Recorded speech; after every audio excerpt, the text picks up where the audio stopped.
Sabarimala സ്വർണ്ണക്കൊള്ളയിലെ ED അന്വേഷണം ഇഴയുന്നു. പ്രധാന പ്രതികളായ ഉണ്ണികൃഷ്ണൻ പോറ്റി, A. പത്മകുമാർ അടക്കമുള്ളവരെ ഇതുവരെയും ചോദ്യം ചെയ്തില്ല. അന്വേഷണ ഉദ്യോഗസ്ഥൻ സ്ഥലം മാറിയതാണ് പ്രധാന വെല്ലുവിളി. CPIM നേതാക്കൾ പ്രതികളായ കേസുകളിൽ അന്വേഷണം എങ്ങും എത്താറില്ലെന്ന് പ്രതിപക്ഷ നേതാവ് VD സതീശൻ വിമർശിച്ചു. ജനുവരിയിലാണ് ശബരിമല സ്വർണ്ണക്കൊള്ളയിൽ ED ECIR രജിസ്റ്റർ ചെയ്തത്. മുരാരി ബാബു, N. വാസു, തന്ത്രി കണ്ഠരര് രാജീവർ എന്നിവരെ ചോദ്യം ചെയ്തു. എന്നാൽ അതിനുശേഷം കാര്യമായ പുരോഗതി അന്വേഷണത്തിലുണ്ടായില്ല. കേസിലെ പ്രധാന പ്രതികളായ ഉണ്ണികൃഷ്ണൻ പോറ്റി, A. പത്മകുമാർ എന്നിവരെ ഇതുവരെ ചോദ്യം ചെയ്യാൻ പോലും തയ്യാറായിട്ടില്ല. ഇതിനിടയിൽ കേസ് അന്വേഷിച്ചിരുന്ന ഉദ്യോഗസ്ഥൻ സ്ഥലം മാറിയതും തിരിച്ചടിയായി. BJP CPM കൂട്ടുകെട്ടാണ് അന്വേഷണം ഇഴയാൻ കാരണമെന്ന് പ്രതിപക്ഷ നേതാവ് VD സതീശൻ. ED ഒന്നും നിങ്ങൾ എന്തേ പറഞ്ഞത്?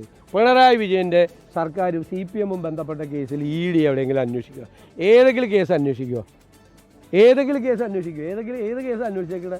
തെരഞ്ഞെടുപ്പ് കാലത്ത് വെറുതെ ഷോ അല്ലേ ഇതൊക്കെ? പുതിയ അസിസ്റ്റന്റ് ഡയറക്ടറുടെ അന്വേഷണത്തിൽ തുടർചലനങ്ങൾ ഉണ്ടാകുമെന്നാണ് വിവരം. സ്വർണ്ണപ്പാളികളുടെ ശാസ്ത്രീയ പരിശോധനാ ഫലം ലഭിക്കാൻ വൈകുന്നതിനാൽ SIT അന്വേഷണവും മന്ദഗതിയിലാണ്. മെയ് 16 മുൻപ് കുറ്റപത്രം സമർപ്പിക്കാമെന്ന പ്രതീക്ഷയിലാണ് SIT.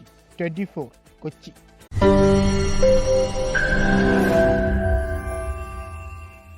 ലോകത്തെവിടെയായാലും ഏത് സമയത്തും 24 വാർത്തകളും ഓഗ്മെന്റഡ് റിയാലിറ്റി പാക്കേജുകളും എക്സ്പ്ലെയിനറുകളും വിശദമായി കാണാൻ ഞങ്ങളുടെ YouTube ചാനൽ നിങ്ങൾക്ക് സബ്സ്ക്രൈബ് ചെയ്യാം.